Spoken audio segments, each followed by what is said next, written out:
சந்தி. தமிழ் முரசம் நேயர்களுக்கு இனிய மாலை வணக்கம். இன்று தமிழகத்திலிருந்து எங்களுடைய கலையகத்திற்கு பாரிசாலன் வருகை தந்திருக்கின்றார். அவர் ஒரு தமிழ் தேசிய சிந்தனையாளர். தமிழ் மக்கள் மீது, குறிப்பாக ஈழத்தமிழர் மக்கள் மீது அக்கறையும் அன்பும் கொண்டவர். அவரை இந்த நேரத்தில் நாங்கள் எங்களது கலையகத்துக்கு வரவேற்பதில் மிகவும் மகிழ்ச்சி அடைகிறோம். வணக்கம். நீங்கள் இந்த தடவை நோர்வேக்கு முதலாக வந்திருக்கிறீர்கள். நோர்வே மக்கள் சார்பில் உங்களை நாங்கள் இங்கே வரவேற்றுக் கொள்வதில் மிகவும் மகிழ்ச்சி அடைகிறோம். பாரிசாலன், கூறுங்கள், உங்களுடைய நோர்வே வருகை எப்படி இருக்கிறது? அடிப்படையில் நார்வே மக்களுக்கு, தமிழ் மக்களுக்கு எனது வணக்கம். கடுமையான சிரமத்திற்கு மத்தியில் என்னை நார்வே மக்களிடம் கொண்டு வந்து காட்டணுங்கிறதற்காக பல சிரமங்களுக்கு நடுவில் சில ஏற்பாடுகளை செய்த கரிகாலன் பேரவை, தமிழ் பேரவை, பெர்கன் நார்வே அவர்களுக்கும் எனது நன்றியை பதிவு செய்கிறேன். இங்கே அடிப்படையில் பார்த்திங்கன்னா, நமக்கு இந்த தமிழ் இன உணர்வு இல்லை தமிழ் தேசிய உணர்வு அப்படிங்கிறது இரத்தத்தில் ஊறிப்போன ஒரு விஷயம். நான் தொடர்ச்சியாக பதிவு செய்வது என்னன்னு பார்த்தீங்கன்னா, நம் இனமும் மொழியும் சுவாசம் போன்றது, புரியுதுங்களா? அதை தவிர்த்து யாரும் இருக்க முடியாது. அந்த அடிப்படையில் நமக்கு இந்த இன உணர்வு என்பது இயல்பாகவே இருந்தது தான். ஆனால் ஒவ்வொருத்தருக்கும் ஒரு காலகட்டத்தில் அந்த இன உணர்வு என்பது வெளிப்படும், இல்லை அதை நோக்கி நம்மளுடைய வாழ்க்கையை பயணத்துக்கு கொண்டு போகணுன்னு இருக்கும்.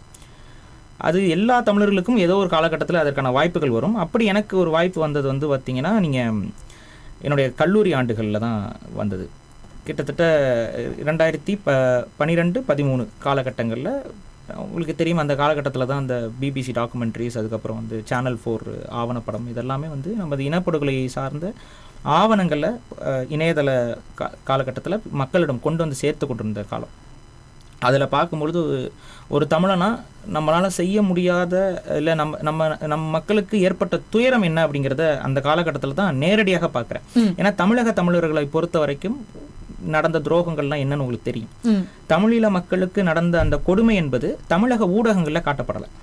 அதனால தமிழர்களுக்கு அந்த கொடுமைகள் இணையதளம்ங்கிற அந்த வசதி வாய்ப்பு வரும்பொழுது தான் அவங்க அதை பார்க்கவே தொடங்குறாங்க. 2009 டிவியில் காட்டலை எதுவுமே. அப்போ உங்களுக்கே தெரியும், சில ஊடகங்கள்ல மாநாட மயிலாட என்ற அந்த ஒரு கலை நிகழ்ச்சி ஓடிக்கிட்டு இருந்தது. நிச்சயமாக ஈழங்களுடைய 2009ஆம் ஆண்டு அங்கே இனப்படுகொலைகளும் தமிழர்களுக்கான இன அழிப்புகளும் நடந்த நேரம் அது முற்றுமுழுதாக தமிழகத்தில் மறைக்கப்பட்டது. அது ஒரு கேளிக்கையான ஒரு செயல் திட்டங்களால் அது தடுக்கப்பட்டது. இன உணர்வு அதையும் மீறி பல முன்னெடுப்புகளை எடுத்தாங்க. அதுக்கப்புறம் நடந்த அரசியல் உங்களுக்கெல்லாம் தெரியும் தான். பல பேர் கைது செய்யப்பட்டார்கள், பலர் தீக்குளித்தார்கள் அந்த போரை நிப்பாட்டுவதற்கு தமிழகத்தில். ஆனால் இது எதுவுமே செய்தியாகலை, பொதுமக்களுக்கு சேரலை.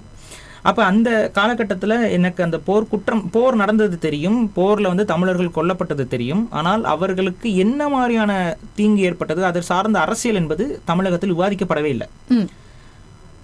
இது எப்போ வருதுன்னா, நான் கல்லூரி படிக்கக்கூடிய இந்த 2012ஆம் ஆண்டு காலகட்டத்தில் தான் இதை நானாக தேடி தெரிஞ்சுக்கிறேன். அப்படி தெரிந்து கொள்ளும் பொழுது உங்களுக்கு அந்த காலகட்டத்தில் பார்த்திங்கன்னா, நிறைய ஆவணப்படங்களில் புலம்பெயர்ந்த தமிழர்கள் எல்லாருமே ஜெனீவா இந்த மாதிரியான எல்லா இடங்கள்லையும் ஒரு வீரியத்தோட அந்த போர்க்குற்றங்களை எப்படியாவது உலக மக்கள்கிட்ட காட்டணுங்கிறதுக்கான ஒரு செயல்பாடு, அந்த செயல்பாட்டுகளெல்லாம் நான் பார்த்துக்கிட்டே வரேன். அந்த நேரத்தில் தான் ஒரு 2013 நினைக்கிறேன், தலைவருடைய மகன் பாலச்சந்தர் அவருடைய இறப்பு புகைப்படங்கள் வருது. துப்பாக்கி முனையில் சுடப்பட்ட அந்த இறப்பு புகைப்படங்கள். அந்த இறப்பு புகைப்படங்களை பார்க்குற நேரத்தில் தமிழகத்தில் மாணவர் புரட்சி என்பது வருது. 2012 இறுதியில் 13 அந்த காலகட்டத்தில் தான் அந்த மாணவர் புரட்சி வருது. அப்போ நான் கல்லூரி மாணவராக இருக்கிறேன், SRM பல்கலைக்கழகத்தில். அங்கே நாங்கள் ஆர்கனைஸ் ஆகிறோம். இதுதான் என்னுடைய தமிழ் தேசிய செயல்பாட்டுக்கான முதல் அடித்தளம். பாலச்சந்தருக்காகத்தான் ஒன்று கூடுறோம். அந்த கல்லூரியில் பொறுத்த வரைக்கும் எல்லா இனத்தவர்களும் இருப்பாங்க. இந்தியாவில் இருக்கக்கூடிய எல்லா மொழி இனத்தவர்களும் அந்த கல்லூரியில் படிப்பாங்க. அது அந்த மாதிரியான ஒரு கல்லூரி. அப்போ அங்கே இருக்கக்கூடிய சக இந்திய மாணவர்கள் அவங்க எல்லார்ட்டையும் நாங்கள் பேசும் பொழுது அந்த இனப்படுகொலை என்ன ஏது எல்லாம் அந்த வரலாறுலாம் பேசணும். அவங்க யாருக்குமே எதுவுமே தெரியல. அவங்க எல்லாமே மெத்த படித்த உண்மையை சொல்லணும்னா, தமிழகத்தில் அந்த கல்லூரி இருக்கிறது. அந்த கல்லூரியில் வேலை செய்யக்கூடிய சில வட இந்திய லெக்சரர்ஸ்லாம் இருந்தாங்க. அவங்க அறிவாளிகள் தான், யாரும் குறைத்து சொல்கிறதில்ல. ஆனால் அவங்களுக்கும் கூட ஈழத்தமிழர்கள் யார் என்று தெரியல. பிழைக்க போன இடத்தில் நாடு கேட்பது சரியா அப்படிங்கிற மாதிரியான உளவியல் தான் அவங்களுக்கு இருந்தது. அப்பதான் எங்களுக்கு புரிஞ்சது, அப்ப தமிழர்களுடைய மண் என்பதே அது தமிழர்களுடைய தேசியத்திற்கு உரித்தான நம்மளது பூர்வீக மண் அப்படிங்கிறதே தமிழர்களுக்கும் தெரியல, இந்தியாவில் இருக்கக்கூடிய வேற யாருக்கும் தெரியலங்கிறத நாங்கள் உணர ஆரம்பிச்சோம். அது இப்படிதான் அது தொடங்குது. அப்ப அதை பற்றிய தேடல் எனக்கு அதிகரிச்சது. இப்ப தமிழர்கள் அந்த மண்ணுக்கானவர்கள், அந்த மண்ணின் மைந்தர்கள் அப்படிங்கிறத நிறுவுவதற்கான சான்றுகளை நான் தேட தொடங்கினேன், என்னுடைய ஆர்வத்தின் அடிப்படையில். அப்போ அது காலகட்டத்தில் இருந்த டாக்குமெண்ட்ஸ், அதுக்கப்புறம் அதுக்கு இருந்த வரலாற்று தன்மைகள், இதெல்லாம் என்னுடைய ஆர்வத்தின் அடிப்படையில் நான் தேடி போகும் பொழுது தமிழ் தேசியம் எனக்கும் வலுவாக புரிந்தது. அதை அடுத்தவர்களுக்கும் சொல்லிக் கொடுக்கக்கூடிய இடத்துலையும் இல்லை, அடுத்தவர்கள்ட்ட அதை கொண்டு போய் சேர்க்க வேண்டிய கடமை எனக்கு இருக்கிறத நான் உணர்ந்தேன். இந்த நேரத்தில் மன்னர் மற்றது நீங்கள் இருவரும் சிறந்த நண்பர்கள் என்று கூறும் பொழுது எப்படியாக உங்களுடைய இதை அடிப்படையாக, அதாவது தமிழ் தேசியத்தை அடிப்படையாகவும் தமிழ் உணர்வு, தமிழ் இனத்தினுடைய விருப்பத்தின் மேல் தான் உங்களுடைய நட்பு தொடர்ந்து இருக்க வேண்டும், தொடங்கி இருக்க வேண்டும், அதை பற்றி ஓரிரு வார்த்தை. ஒரு அடிப்படை என்ன அப்படின்னா, மன்னன் அவர்கள் ஒரு ஆய்வுத்துறையை சார்ந்தவர், நான் ஒரு அரசியல் சார்ந்த செயல்பாட்டாளர். அவருடைய ஆய்வுகள் இந்த அரசியலுக்கு பெரிய அளவு பயன்படும் விதமாக இருந்தது. ஏன்னா இங்கே தமிழகத்தை பொறுத்த வரைக்கும் இந்த தமிழ் சார்ந்த ஆய்வுகள், கட்டுரைகள், இல்லை அது சார்ந்த அகழ்வாராய்ச்சிகளுடைய போக்குகள் இதெல்லாமே தமிழர் அல்லாதவர்களாலும் இல்லை தமிழ் இனத்தின் மீது வெறுப்பு கொண்டவர்களாலுமே கையாளப்பட்டு கொண்டிருந்தது. அப்போ அதை உடைப்பதற்கு ஒரு செயல்பாட்டாளராக, ஒரு செயல் வீரராக அந்த களத்தில் நின்று கொண்டிருந்தவர் தான் மன்னர். என்னை விட ஒரு சில ஆண்டுகள் அவர் மூத்தவர், ஒரே செட்டு கிடையாது. ஆனாலும் இந்த தமிழ் தேசிய பயணம் அப்படின்னு வரும் பொழுது எங்களுக்குள்ள அந்த நட்பு என்பது இயற்கையாகவே இயல்பாகவே வந்தது. அவருடைய கருத்துக்களை எடுத்து பேசுவதும், அவர் முக்கியமாக வைக்கக்கூடிய சில ஆதாரங்களை எடுத்து நம்ம பேசுறதும் தேவையாக இருந்தது. நிச்சயமா அதன் அடிப்படையில் ஏற்பட்ட நட்பு. அப்புறம் சந்தேகங்கள் கேட்பது, நட்பாக பேசுவது, நட்பாக பழகுவது, இதெல்லாம் அப்படியே தொடர்றது. சிறப்பு. அதே மாதிரி பார்த்தீங்கன்னு சொன்னால் இலங்கையும் இந்தியாவும் குறிப்பாக 7000 ஆண்டுகளுக்கு முதல் ஒரே நிலப்பரப்பாக இருந்ததாகவும், பல அதாவது கடல்கோள் கொண்டதன் காரணமாக சற்று பிரிந்து சென்றதாகவும் குறிப்பிட்டிருந்தாலும் கூட, இப்போ பார்த்தீங்கன்னு சொன்னால் இந்த இந்திய மீனவர்கள் இலங்கை மீனவர்களுக்கு இடையிலான இந்த சண்டை இருக்கிறது. அது ஒரு மிக எப்படி சொல்லுவது, இலகுவாக தீர்க்கக்கூடிய ஒரு யதார்த்தமான ஒரு நடைமுறைக்கு உட்படுத்தப்பட்ட ஒரு பிரச்சனையாக இருக்கிற பொழுது அதை இரண்டு தரப்பு அரசுகளும் இவ்வளவு தூரம் அதை வேடிக்கை பார்த்து நிற்பதற்கான காரணம் என்னவாக இருக்கும்னு நினைக்கிறீர்கள்? அதை வேடிக்கை பார்த்து நிற்கிறார்கள்னு நம்ம குறைச்சி பேசக்கூடாதுன்னு நான் சொல்கிறேன். காரணம், வேடிக்கை என்பது பார்க்கப்படலை. தமிழ் இனத்திற்குள் பிளவு என்பது திட்டமிட்டு இரண்டு தரப்பிலும் விதைக்கப்படுகிறது, புரியுதுங்களா? ஏன்னா இது இதில் உண்மையாகவே பாதிப்பு யாருக்கு அப்படின்னு பார்த்தீங்கன்னா, தமிழ் இனத்தை சார்ந்த மீனவர்களுக்கு தான். தமிழக மீனவர்களாக இருப்பினும், தமிழீழ மீனவர்களாக இருப்பினும், அவர்கள் இந்த தேசிய இனத்தின் மீனவர்கள். நிச்சயமாக அவர்கள் இனத்தால், பண்பாட்டால், வாழ்வியலால் ஒரே குடிமக்கள், சரிங்களா? இவர்களுக்குள்ள ஒரு பிரச்சனை என்பது இருவேறு தேசங்களால் உருவாக்கப்பட்டுள்ளது. இங்க அடிப்படையில் இந்த பிரச்சனையை தீர்க்கணும் அப்படின்னா, இங்க தமிழக அரசு நினைத்தால் சுலபமாக செய்துவிட முடியும். இப்ப தமிழக மீனவர்களை பொறுத்த வரைக்கும் ஈழ மீனவர்களுக்கு ஒரு சில, உங்களுக்கு தெரியும், இங்கே ஏற்பட்ட சில சிக்கலின் காரணமாக அவர்கள் ஒரு வெல் எக்யூப்டான ஒரு நிலையில கிடையாது. தமிழீழ மீனவர்களுடைய மீன்பிடி முறைகள் ஒரு பழமையான மீன்பிடி முறைகள், அது ஒரு இயற்கையை பெரிய அளவு பாதிக்காத மீன்பிடி முறைகளை தமிழீழ மீனவர்கள் கையாளுறாங்க. தமிழக மீனவர்களுடைய மீன்பிடி முறை என்பது முதலாளித்துவ மீன்பிடி முறை, புரியுதுங்களா? அங்க அந்த மீனவர்களை நாம் குறை சொல்வதை கடந்து அந்த மீனவர்களை பயன்படுத்தக்கூடிய முதலாளிகளுடைய குறையா தான் நான் அதை பார்க்கிறேன். அங்க இருக்கக்கூடிய ஒவ்வொரு மீனவரும் அவர் சொந்த போட்டு வச்சுட்டு வராங்கிறது ரொம்ப கம்மி. ஒரு 20-30 போட்டுக்கு முதலாளிகளாக இருக்கக்கூடியவர்கள் அங்க இருக்கிறாங்க. அங்க வேலை செய்யக்கூடிய மீனவர்களாக தான் தமிழக மீனவர்கள் அங்க வராங்க.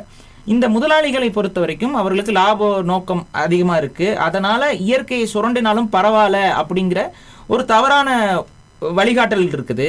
அந்த வழிகாட்டலும் அதை தடுப்பதற்கான நடவடிக்கையும் தமிழக அரசு எடுக்கிறதே கிடையாது, புரியுதுங்களா? ஏன்னா இதெல்லாம் அரசியலோட, தமிழ்நாட்டுடைய அரசியலோட தொடர்புடையதாகத்தான் இருக்கு. இவங்க நினைச்சிருந்தா தமிழக மீனவர்கள் அந்த முறைகேடான முறையில மீன் பிடிப்பதை தடுத்துட முடியும். ஏன்னா தமிழகத்திலிருந்து தான், தமிழக கரைகளில் இருந்து தான் அந்த கப்பல்கள் புறப்பட்டு போகுது, படகுகள் போகுது. அவங்க என்ன வலைகள் எடுத்துட்டு போறாங்கிறது அங்க ஒரு சின்ன செக்கிங் வச்சிங்கனாவே தெரிஞ்சிடும். அது தெரியும், தெரியாமலாம் கிடையாது. ஆனா இந்த முதலாளிகளை திருப்திப்படுத்துவதற்காக இவர்கள் அரசியல்வாதிகளோட நண்பர்கள். ஆனா அங்க பிரச்சனை என்னன்னா, இந்த படகுகள் எடுத்துட்டு போகக்கூடிய மீனவர்கள் அப்பாவிகள். இவங்க அங்க போகும் பொழுது அங்க இலங்கை ராணுவத்தால பாதிப்புக்குள்ளாகிறாங்க. இப்ப இதற்கு நாங்க நீதி கேட்கிறோம், அது பண்றோங்கும் பொழுது அந்த இலங்கை ராணுவம் என்ன பண்ணுதுன்னு பாத்தீங்கன்னா, இலங்கை நாடு என்ன பண்ணுதுன்னு பாத்தீங்கன்னா, தமிழீழ மீனவர்கள் மற்றும் இந்திய மீனவர்களுக்கான பிரச்சனை இது அப்படிங்கிற மாதிரி காட்டிடுறாங்க. இந்திய நாடு என்ன பண்ணுதுன்னு பாத்தீங்கன்னா, அது இந்திய மீனவர் பிரச்சனையாவே பார்க்கல, மாறாக அது தமிழ் மீனவர்களுடைய பிரச்சனைன்னு சொல்லி அங்க ஒரு அரசியல் நடக்குது. ஆனா இப்ப உயிரிழப்பு அப்படின்னு பார்க்கும் பொழுது கிட்டத்தட்ட இந்த பிரச்சனை தொடங்குறதுல ஒரு 800 மீனவர்கள், தமிழக மீனவர்கள் இதுவரைக்கும் பலியாகி இருக்கிறார்கள். அதுல இலங்கை ராணுவ சுட்டு இது மாதிரி போனதே ஒரு 800 மிஸ்ஸிங்னு சொல்லுவாங்கல்ல, என்ன ஆச்சுன்னு தெரியாம போறவங்களோட எண்ணிக்கை எடுத்து பாத்தீங்கன்னா 1400 கிட்ட வருது. கிட்டத்தட்ட காணாமல் போனவர்களையும் இறந்தவர்களையும் சேர்த்து 2000 கிட்டத்தட்ட தமிழக மீனவர்களை இன்று நாங்கள் இழந்திருக்கிறோம் இல்லையா? ஆமா. அப்ப இது ஒரு பெரிய இழப்பு. நம்மளோட கோரிக்கை என்னன்னு பாத்தீங்கன்னா, தெரிந்தோ தெரியாமலோ தமிழினம் என்பது தன்னுடைய தனித்த தேசிய அடையாளத்தோடு ஒரு அரசியல் அங்கீகாரத்தோடு எங்கும் இல்லை. தமிழரிடம் அதிகாரம் தமிழகத்திலும் கிடையாது, தமிழீழத்திலும் கிடையாது. அப்ப இந்த இடத்துல நமக்குள்ள கொம்பு சீவிர வேலையை எதிரிகள் செய்து கொண்டே இருக்கிறார்கள். அதை உணர்ந்து கொண்டு இரண்டு தரப்பும் செயல்படணும். இதற்கு தீர்வுகள் இருக்கு, இந்த உங்களுக்கு தெரியும். ஆனா அந்த தீர்வுகளை ஒருபோதும் இந்த அரசுகள் செய்யாது. நமக்குள்ள பகையை மூட்டுவதற்கான தீர்வுகளை தான் அவர்கள் முன்வைப்பார்களே ஒழிய உண்மையான தீர்வுகளை முன்வைக்க மாட்டார்கள். ஆனா உலக தமிழர்கள் நினைத்தா உண்மையான ஒரு தீர்வை முன்வைத்து விட முடியும்.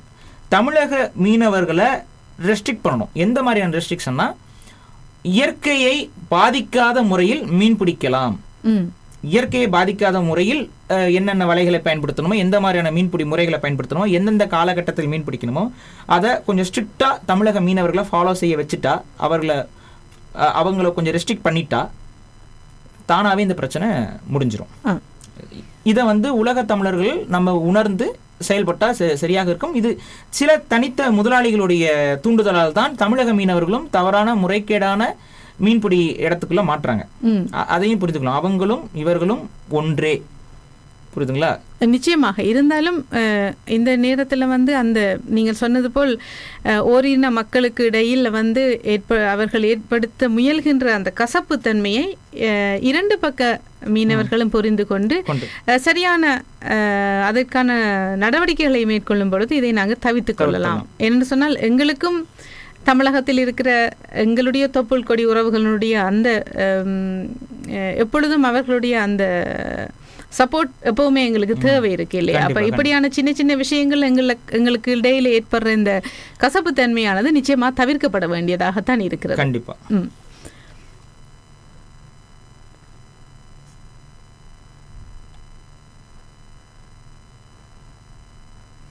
தொல் தமிழிலிருந்து எப்படி தெலுங்கு, கன்னடம், மலையாளம் உருவாகியது என்று எங்களோட மக்களுக்கு ஒரு சிறிய விளக்கத்தை கூற முடியுமா?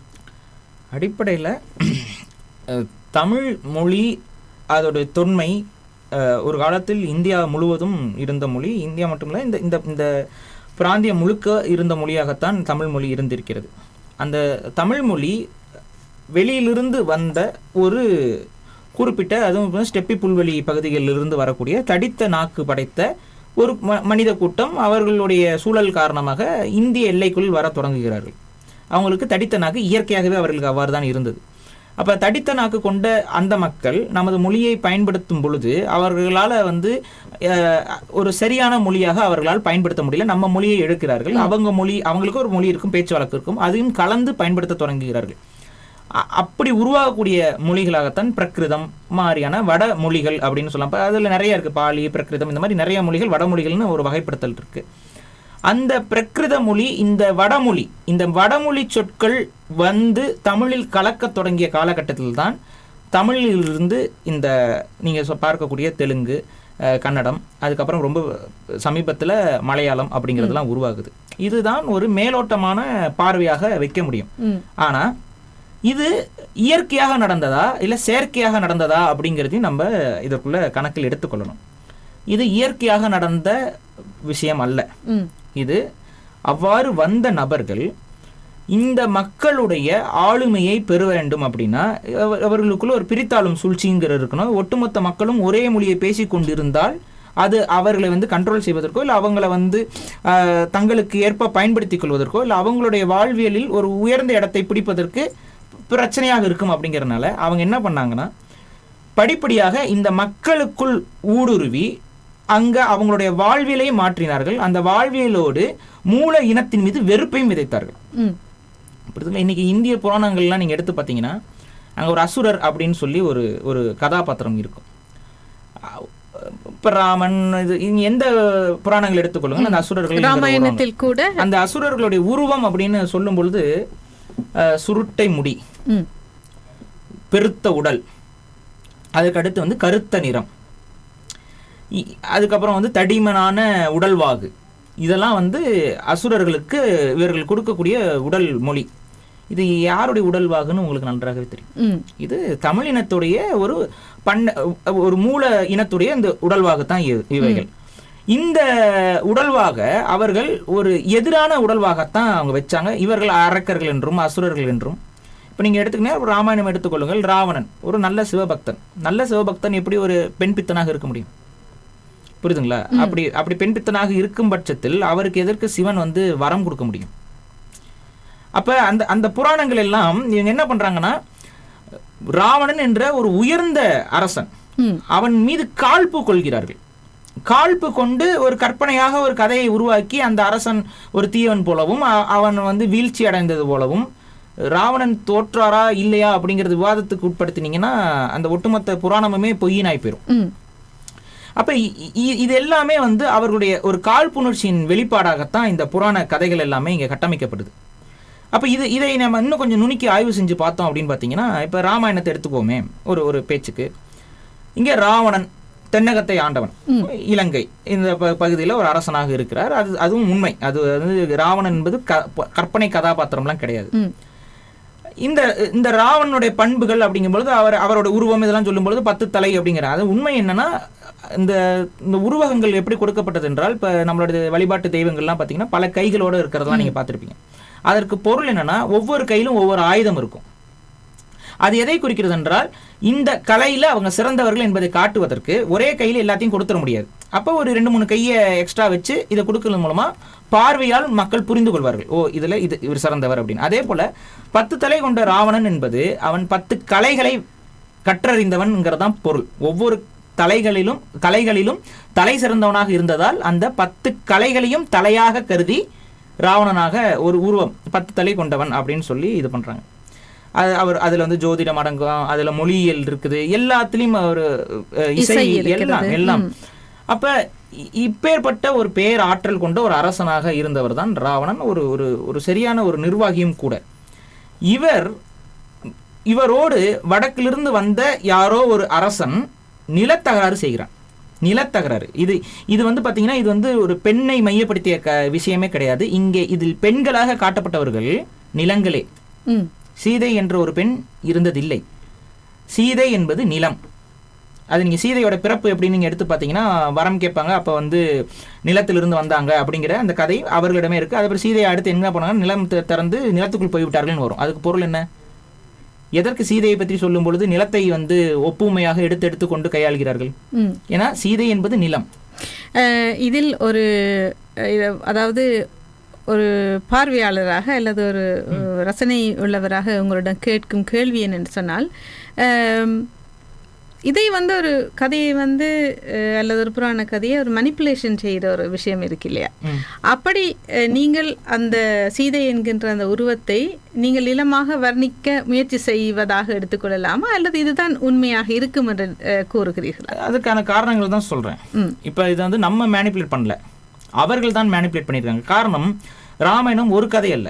ராமாயணம்ங்கிற பேரில் கிட்டத்தட்ட ஆயிரக்கணக்கான கதைகள் இந்தியாவில் வலம் வந்து கொண்டிருக்கு. உலகம் முழுக்கும் இதில் பல இடங்கள்ல சீதையை நிலத்தோடு ஒப்பிட்டு பேசுவது ஒரு மரபாகவே இருக்கிறது. பல ராமாயணங்கள்ல அந்த ஒரு வெர்ஷன் இருக்கு. ஒரு தாய்லாந்து போன்ற இடங்கள்ல இருக்கக்கூடிய ராமாயணத்துல அது அவ்வாறே இருக்கிறது, நிலமாகவே இருக்கிறது. அப்ப இங்க பாருங்க, சீதையை பொறுத்த வரைக்கும் ராவணன் அவள் மேல் காதல் கொண்டு எடுத்து சென்றான் அப்படிங்கிறத இவங்க நிறுவ முயற்சி பண்றாங்க. எதனாலனா ராவணனுடைய அந்த நற்பெயரை கெடுப்பதற்காக. இதை நீங்க கொஞ்சம் ஆய்வு பண்ணி பாருங்களேன். உண்மையை நீங்க பாத்தீங்கன்னா மண்டோதரி என்பவர் ராவணனுடைய தங்கையாக வருகிறார். அப்ப அவர் போயிட்டு சூர்பனகை போயிட்டு கேட்குறாங்க, ராமனை பாற்று அவர்கள் நீங்க ஒரு அழகான ஆடவராக இருக்கிறீர்கள், என்னை திருமணம் செய்து கொள்ளுங்கள் கேட்குறாங்க. இன்றைய சூழலோட இதை பொருத்தி பாருங்களேன். ஒரு பெண்ணுக்கு ஒரு ஆணின் மீது காதல் வருவதோ, அவர் மீது அவரோட பழக வேண்டும் என்ற மோகம் வருவதோ, அது ஒரு இயற்கையான ஒரு வெளிப்பாடு. அந்த இயற்கையான வெளிப்பாட்டோடு அந்த ஆசையோடு ஒரு பெண் ஒரு ஆணை அணுகுகிறாள் என்றால், விருப்பமில்லை என்றால் தவிர்த்து விட்டு ஒரு ஆண் சென்று விடலாம், யாரும் வலுக்கட்டாயப்படுத்தலை. இந்த பெண் போய் கேட்குறாங்க. கேட்ட உடனே ராமன் உடனடியாக என்ன செய்கிறாரு, அந்த பெண்ணை இன்சல்ட் செய்கிறார். எப்படி இன்சல்ட் செய்கிறாருன்னா, என்னுடைய தம்பி இருக்கிறான், எனக்கு திருமணம் ஆயிடுச்சு, அவர் தம்பிக்கு திருமணமானதும் ராமனுக்கு தெரியும் தானே, அப்புறம் எதற்கு தம்பியை கை காமிக்கிற? இதில் ராமனுடைய குணம் என்னன்னு உங்களுக்கு புரியுதுங்களா? ஒரு பெண் கேட்குற, இல்லம்மா எனக்கு திருமணம் ஆகிவிட்டது, அது என் தம்பி, அவனுக்கும் திருமணம் ஆகிவிட்டது, இத்தனை சூழல் நாங்கள் இருந்திருக்கோம், நீங்க உங்களுக்கான ஆண் எங்கேயாவது இருப்பார், நீங்க அவரை தேடுங்க, எங்களுக்கு திருமணம் ஆகிவிட்டதுன்னு சொல்லி அனுப்பியிருக்கலாம், அன்பா பேசிருக்கலாம், இல்லை சகோதரின்னு சொல்லி பேசி தடுத்திருக்கலாம். அதை செய்யாம என் தம்பியிடம் போய் கேள் அப்படின்னு சொல்லி கேட்க சூர்பனகை போகிறாங்க. அங்கே கேட்குறாங்க, மூக்கை அறுக்கிறார் லட்சுமணன். இது நம்ம அவங்களே சொல்ற கதை தான். சூர்பனகையோட மூக்கை எடுத்து இப்போ ஒரு தனது தங்கையை அவமானம், இது இன்னொன்று கவனிக்கணும், சில ராமாயணங்களில் அது மூக்கு, சில ராமாயணங்களில் அது பெண்களுக்கு மிக மிக மிக மிக முக்கியமான தாய்மைக்கான ஒரு உறுப்பு. புரியுதுங்களா? அப்ப அத்தகைய அவமானத்தை ஒரு தங்கைக்கு செய்தால் ஒரு அண்ணன் என்ன செய்வான்? நிச்சயமாக பொறுத்து கொண்டு இருக்க மாட்டார் இல்லையா? அந்த கோபத்தோடு தான் அவன் வரணும். ஆனா அந்த நேரத்திலையும் ராவணன் சபையை கூட்டுறான், யாரின் மீது குற்றம்னு விசாரிக்கிறான். விசாரிக்கும் போது தன் தங்கை மீது குற்றம் இல்லை என்ற முடிவு வருகிறது. அந்த முடிவின் அடிப்படையில் தான் அவன் அங்க செல்றாங்கிறதே கதை அவர்களே சொல்கிறார்கள். அதுல கம்பர் ஒருபடி மேல போய் சீதையை எடுத்து வருவதில் கம்பர் மறைமுகமாக ஒரு உண்மையை சொல்கிறார். சீதையை எவ்வாறு தூக்கி கொண்டு வந்தார் உங்களுக்கு அது தெரியுமா? அந்த கதையில தொடாமல் அதுக்கு என்ன கதை சொல்லுவாங்க? நிலத்தோடு பேர்த்து சீதையை தூக்கிட்டு வந்தான். இங்க எதுக்குங்க சீதையை நிலத்தோட தூக்கணும்? கம்பருக்கு தெரியும் அது நிலம் என்று. கம்பருக்கு தெரியும் சீதை என்பது ஒரு நிலம், நில பிரச்சனை தான் இது. அங்கு வடக்கிலிருந்து வந்த ஒரு அரசன் ராவணனுடைய ஒரு நிலத்தை அழிக்கிறான், சிதைக்கிறான். இது போர் முறை தானே. போர் முறையில் ஒரு விவசாய நிலத்தை அழிக்கிறார். அதன் அடிப்படையில் ராவணன் திரும்ப படையெடுத்து சென்று அவனுடைய நிலத்தை கைப்பற்றுகிறார். இதுதான் வரலாறு. இந்த வரலாற்று உண்மையை மறைமுகமாக இவர்கள் அந்த நிலங்களை பெண்களாக கட்டமைத்து விட்டார்கள். இந்த பண்பு மகாபாரதத்தில் அவ்வாறே இருக்கிறது. பாஞ்சாலி நிலம் மகாபாரதத்தில், பாஞ்சாலி நிலம். நீங்க இப்படி கேட்கலாம், இந்திய கலாச்சாரத்தில் எந்த பண்பாட்டில் 5 கணவன்மாரை கொண்ட நபர்கள் இருக்கிறார்கள்னு நீங்க கேட்டீங்கன்னா அதுக்கு வாய்ப்பே இல்லை. அதே போல ஒரே பிரசவத்தில் 100 பிள்ளைகளை பெற்றெடுத்த பெண் யாராக இருக்கும்னு கேட்டீங்கன்னா அதுக்கும் வாய்ப்பு இல்லை. இந்த பக்கம் காந்தாரி, இந்த பக்கம் பாஞ்சாலி, இரண்டும் நிலங்கள். காந்தாரி காட்டை குறித்தவள், காட்டின் தெய்வமாக காந்தாரி. இன்றளவும் காந்தாரி அம்மனாக சில தமிழ் சமூகங்கள் வழிபட்டு கொண்டிருக்கிறார்கள். அதே போல பாஞ்சாலியையும் தமிழ் சமூகம் நிலமாகவே வழிபடுகிறார்கள். நீங்க இப்ப தமிழகத்துடைய வடக்கு பகுதியில் இந்த காஞ்சிபுரம் இந்த பகுதிகளில் பார்த்தீங்கன்னா பாஞ்சாலியை வழிபடக்கூடிய மரபு என்பது இருக்கிறது. திரௌபதி அம்மன் இந்த மாதிரியான வழிபாடுகள்லாம் இருக்கு. இவை எல்லாம் நிலம் சார்ந்த வழிபாட்டு முறையாகவே இருக்கும். நிலத்தையே நாம் அம்மனாக வழிபடுறோம். அப்ப இந்த விடயங்கள் எல்லாமே நீங்கள் புரிந்து கொள்ள வேண்டியது என்னன்னா, பெண்ணும் நிலமும் ஒன்றாகத்தான் இந்த புராணங்களில் கடத்தி வரப்பட்டது. அது பெண்களுக்கு எதிரானதாக பார்க்கக்கூடாது, மாறாக நிலத்திற்கானது. இது நிலச்சண்டைகள் தான். இதை புராணத்துல ஒரு கற்பனையோட அதை அந்த நிலங்கள் எல்லாம் பெண்களாக மாற்றி ஒரு கதைகளாக உருவாக்கப்பட்டதான் இந்திய புராணங்கள். அந்த இந்திய புராணங்களை எழுதியவர்கள் யார் என்று உங்களுக்கு தெரியும், வெளியிலிருந்து வந்தவர்கள் தான். அவங்க உண்மை வரலாற்றை புராணமாக மாற்றி அவர்களுக்குள் புரிந்து கொள்ளும் சங்கீத மொழிகளில் வைத்துக் கொண்டார்கள். அவங்களுக்கு அது புரியும், நமக்கு அது புரியாது. நம்ம அந்த கதையாகவே ஏற்றுக்கொள்கிறோம். அவர்களுக்கு அதோடைய நுணுக்கம் என்பது தெரியும். அந்த நுணுக்கம் தெரிந்ததால் தான் இன்றளவும் அவர்கள் ஆளும் வர்க்கமாக இருக்கிறார்கள். அப்ப இங்க என்ன ஆகுதுன்னு பாத்தீங்கன்னா, இந்த நிலம் சார்ந்த விஷயத்தில் நம்மை ஆதிக்கம் செய்வதற்காக இவர்கள் வருகிறார்கள். அப்ப அவங்க ஒரு மொழி கொண்ட மக்களாக இவர்கள் இருப்பின் இவர்களை பிரித்தாள்வது சாத்தியமில்லை. அப்ப இவங்களை பிரித்தாள வேண்டும் என்றால் இருக்க ஒரே வாய்ப்பு இவர்களுக்கு பல மொழிகளை உருவாக்குதல். அப்ப அவங்க என்ன செய்யறாங்கன்னா, எடுத்தவுடனே உங்களை வேற மொழிக்கு நீங்க வாங்கினா யாரும் வரமாட்டீங்க. அப்ப திட்டமிட்டே என்ன செய்கிறார்கள், மொழி கலப்பை ஆங்காங்கே அவர்கள் உருவாக்குகிறார்கள். இந்த உருவாக்கத்திற்கு அவர்கள் என்ன செய்கிறார்கள் பார்த்தீங்கன்னா, தங்களை தாங்களே பிரித்துக் கொள்கிறார்கள். பஞ்ச திராவிட பிராமணர்கள் என்று சொல்லி தெற்கை நோக்கி 5 பிரிவுகளாக வருகிறார்கள். வடக்கில் பஞ்ச கவுட பிராமணர்கள் சொல்லி வடக்கில் 5 பிரிவுகளாக இருக்கிறார்கள். இவர்கள் 5 பிரிவுகளாக மாறியது போலவே இங்கேயும் 5 மொழியை உருவாக்குறாங்க, வடக்குலையும் 5 மொழியை உருவாக்குறாங்க. அப்ப இவர்கள் திட்டமிட்டு ஒரு 10 மொழியை உருவாக்குனதுக்கு இவர்களுடைய வரலாறே ஆதாரமா இருக்கு. தங்களை அவ்வாறே பிரித்துக் கொள்கிறார்கள். அவங்க தான் அந்த மொழிக்குள் மாற்றத்தை ஏற்படுத்தி அந்த மூல இனத்தின் மீது வெறுப்பை விதைத்து, இப்ப எடுத்த உடனே ஒரு மொழியிலிருந்து வேற மொழி உடைத்து கொண்டு யாரும் வரமாட்டாங்க. ஒரு வெறுப்பை விதைக்கணும். அந்த வெறுப்பின் மூலமாக ஒரு அரசியல் என்பது உருவாகும். அந்த அரசியல் தான் நீ வேறு நான் வேறு என்று பிரித்தாலும் அந்த அரசியலை செய்துதான் இவர்கள் உடைத்தார்கள். இதுக்கு சமீபத்தை எடுத்துக்காட்டு வந்து மலையாளம். மலையாளம் என்பது கடந்த 600 ஆண்டுகள்ல தான் தமிழிலிருந்தே பிரிகிறது. கண்ணு முன்னாடி நமக்கு தமிழர்களுடைய கண் முன்னாலேயே பிரியக்கூடிய ஒரு விஷயம். சோழர்கள் காலகட்ட ஆட்சியோட முடிவுல இவர்கள் மொழி சீர்திருத்தத்தை சோழர்கள் செய்கிறார்கள். அந்த மொழி சீர்திருத்தத்தை சேரர்கள் ஏற்கல, கேரள மக்கள் ஏற்கல. அப்ப இது என்ன ஆயிருதுன்னு பாருங்க, தமிழ் மொழிக்கான ஒரு சீர்திருத்தத்தை சோழர்கள் முன்னெடுக்கிறார்கள். அதான் நீங்க வந்து பாத்தீங்கன்னா விஜயாலய சோழன் காலகட்டத்தில் இருக்கக்கூடிய கல்வெட்டு இன்னைக்கு இருக்கக்கூடிய மாடர்ன் தமிழுக்கும் உங்களாலே பார்க்க முடியும். இப்ப நீங்க தஞ்சை பெரிய கோயில் போனீங்கன்னா அதை பார்த்தோன்னே சொல்லிடலாம் இது தமிழ் மொழி அப்படின்ட்டு. ஆனால் நீங்க பாண்டியர் காலகட்ட இது அதற்கும் சோழர்களுக்கு முந்தைய பாண்டியர்கள் காலகட்டத்தில் இருக்கக்கூடிய கல்வெட்டுகள் பார்த்தீங்கன்னா உங்களால நேரடியாக படிக்க முடியாது. ஏன்னா அது கிறந்த எழுத்து கல்வெட்டுகளாக இருக்கும். அதை படிக்கணும்னா அதுக்குன்னு ஒரு தனிப்பட்ட ஒரு பயிற்சி இருந்தால் தான் உங்களால் படிக்க முடியும். தமிழ் மொழி தான், ஆனா எழுதக்கூடிய வடிவங்கள் வேறையா இருக்கும். அதுக்கு முன்னாடி போனீங்கன்னா வட்டெழுத்து நெட்டெழுத்துங்கிற இந்த முறைமை இருக்கு. இப்ப இந்த இதுல சோழர்கள் வந்து வட்டெழுத்து நெட்டெழுத்து இது ரெண்டையும் கலந்த போல இன்னைக்கு நம்ம பயன்படுத்தக்கூடிய மொழியை தமிழ் மொழியோட வடிவத்தை உருவாக்கி வருகிறார்கள் சோழர்கள். அதாவது கிட்டத்தட்ட ஒரு 1200 ஆண்டுகளுக்கு முன்பு சோழர்கள் தான் இந்த மாற்றத்தை உருவாக்கி கொண்டு வர. ஏன்னா சோழ பேரரசாக இருந்த காலகட்டத்தில் அவங்க அதை செய்யறாங்க. இது ஒட்டுமொத்த தமிழ் சமூகமும் ஏற்றுக்கொண்டு போயிருந்தால் இன்னைக்கு வந்து மலையாளம்ங்கிற ஒரு மொழி உருவாயிருக்காது. அப்ப அங்கிருந்த சேர நாட்டை சார்ந்த மக்கள் இந்த எழுத்து சீர்திருத்தத்தை ஏற்காம விட்டுட்டாங்க. அதற்கு காரணம் அங்கிருந்த பிராமண சமூகங்கள் அதை ஏற்க விடல. அப்ப என்ன ஆயிடுதுன்னு பாத்தீங்கன்னா, அவர்கள் நமக்கு முந்தைய எழுத்து வடிவமாக இருக்கக்கூடிய வடிவத்தில் அப்படியே தேக்கம் பெற்றுறாங்க. நமது மொழியை நாம் வளர்ச்சி பாதைக்கு கொண்டு வந்து இன்னைக்கு பயன்படுத்துற தமிழ் மொழியோட வந்துடுறோம். அப்ப இவர்கள் தேக்க நிலையில் இருக்கும் பொழுது இவர்கள் அவங்களோட மொழியை அடுத்த கட்டத்துக்கு கொண்டு போறதுக்கு ஒரு கேப் ஏற்படுது. அந்த கேப்பை ஃபில் பண்றதுக்கு சமஸ்கிருதத்தை கொண்டு வந்து பிராமணர்கள் திணிக்கிறார்கள். மூல தமிழாக இருந்த மலையாள மொழி சமஸ்கிருத வார்த்தைகளை உள்வாங்கி அடுத்த படிநிலைக்கு அது வளருது புதிய மொழியாக.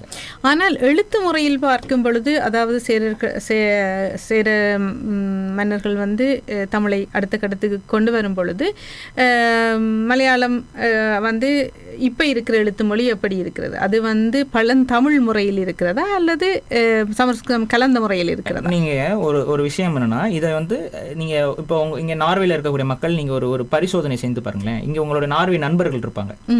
அவங்க கிட்ட ஒரே ஒரு வார்த்தையை எடுத்துக்கொள்ளுங்கள். ஏதாவது ஒரு இப்போ உங்களுடைய அவர் பேர்களை கூட எடுத்துக்கோங்க. அவரோட பேர்களை டிரான்ஸ்லேட்டரில் தெலுங்கு ஒன்று எடுத்துக்கோங்க, கன்னடம் அந்த ஃபாண்ட்டில் எடுத்துக்கோங்க, அதே போல் மலையாளம் ஒரு ஃபாண்ட்டில் எடுத்துக்கோங்க, தமிழ் ஒரு ஃபாண்ட்டில் எடுத்துக்கோங்க. இது எல்லாத்தையும் மிக்ஸ் பண்ணி எழுதிக்கோங்க. ஒரே வார்த்தை ஆனால் மிக்ஸ் பண்ணி எழுதிக்கோங்க. எழுதிட்டு உங்களுடைய நார்வே ஃப்ரெண்ட்ஸ் கிட்ட காமிச்சு இதில் வேறு மொழி எது, இதில் இப்போ எல்லாம் நிறைய மொழிகள், இதில் வந்து ஒரு சில மொழிகள் கலந்துருக்கு, இதில் வேற மொழி எது அப்படின்னு கேட்டிங்கன்னா அவர்கள் தமிழை காட்டி விடுவார்கள். உருவத்தில் தமிழ் வித்தியாசமாக இருக்கும் எழுத்துல. இந்த மலையாளம், கன்னடம், தெலுங்கு ஸ்கிரிப்ட் கிட்டத்தட்ட ஒன்று தான், ஒரே எழுத்து உருக்களாக தான் அது இருக்கும். அதை வைத்து நீங்கள் புரிந்து கொள்ளலாம், இந்த மொழிகளுடைய எழுத்துக்களை உருவாக்கிய மூளை என்பது ஒரு மூளை, தமிழ் எழுத்து முறைகளை உருவாக்கிய மூளை வேற மூளை. இதை நீங்கள் புரிஞ்சுக்கணும். ஏன்னா அந்த எழுத்து ஒற்றுமை என்பது அவர்களிடம் இருக்கும். உங்களுக்கே நீங்கள் பார்த்துருப்பீங்க, ஆந்திராக்கோ தெலுங்கு எல்லாம் போகிற இடத்துக்கு போனீங்கன்னா, அதே போல் மலையாளத்துக்கு இடத்துக்கு போனீங்கன்னா, அதே போல் கர்நாடகத்துக்கு போனீங்கன்னா உங்களால் வித்தியாசம் பார்க்க முடியாது. நம்ம குறைத்து சொல்லக்கூடாது. சிலர் சொல்லுவாங்களே ஜிலேபியை பிச்சு போட்டு எழுதுறீங்க அப்படின்ட்டு. தெலுங்கு பேசுறது சொல்லுவாங்க, கன்னட எழுத்தும் அதே மாதிரி தான் இருக்கும், மலையாள எழுத்தும் அவ்வாறு தான் இருக்கும். உங்களுக்கு அது உருவம் ஒரே மாதிரி தான் இருக்கும். ஆனால் பல எழுத்துக்களினுடைய முழுமையாக இல்லாவிட்டாலும் தமிழில் இருந்து கடன் வாங்கப்பட்ட பல எழுத்துக்களினுடைய அது நீங்க புரிந்து கொள்ளணும். தமிழர்கள் பயன்படுத்திய கிறந்த எழுத்து வடிவம் இருக்குல்ல, அந்த கிறந்த எழுத்து வடிவத்தை இவர்கள் இன்றும் பயன்படுத்துகிறார்கள். தமிழர்கள் அதோட அடுத்த கட்ட வளர்ச்சியை நோக்கி நகர்ந்துட்டோம். ஏன்னா மொழி என்பது அதோட தேவைக்கேற்ப வளர்ந்து கொண்டே இருக்கும். நீங்க சமணர்கள் காலகட்டத்துக்கு சென்றீங்கன்னு பார்த்தீங்கன்னா அங்கே வெறும் நெட்டெழுத்துக்கள் தான், வெறும் குச்சி குச்சியாக தான் எழுதியிருப்பாங்க. இன்னைக்கு அந்த நெட்டெழுத்து முறைமையிலிருந்து தான் இன்னைக்கு இதுக்கு நீங்க பார்க்கக்கூடிய ஆங்கிலம், இன்னைக்கு நீங்க இங்க நார்வே மக்கள் பயன்படுத்தக்கூடிய எழுத்து ஊர்கள் இவைகளோடு அது வந்து தொடர்புடையதாக இருக்கும். தமிழ் மொழியோட அந்த மூல வடிவத்தோடு இவர்களுடைய எழுத்துக்கள் தொடர்புடையதாக இருக்கும். எஃப்ங்கிற வார்த்தையை நம்ம பயன்படுத்திட்டு இருந்தோம், ஏங்கிற வார்த்தையை நம்ம பயன்படுத்திட்டு இருக்கோம், நம்ம கல்வெட்டுகள் இருக்குது. அந்த எழுத்தூர்கள் இன்னைக்கு ஆங்கிலமாகவும் ரோமாகவும் கிரேக்க மொழிகளாகவும் அது அந்த பக்கம் போயிடுச்சு. அவர்கள் அந்த பழைய வடிவத்தோடய போய்விட்டார்கள்.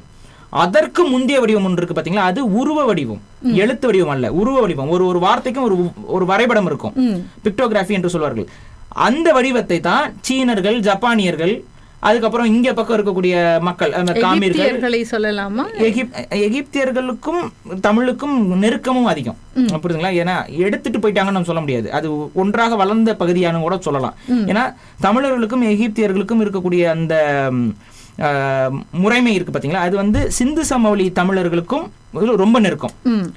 சிந்து சமவெளி எழுத்துக்கள் எகிப்துல கிடைச்சிருக்கு. அது போக தமிழ் கிறந்த கல்வெட்டு எகிப்துல கிடைச்சிருக்கு. அது ஒரு சுவாரஸ்யமான தகவல். அதாவது பாத்தீங்கன்னா தமிழகத்தில் இருந்து அங்க எகிப்துல ஒரு கடை வச்சிருக்காரு.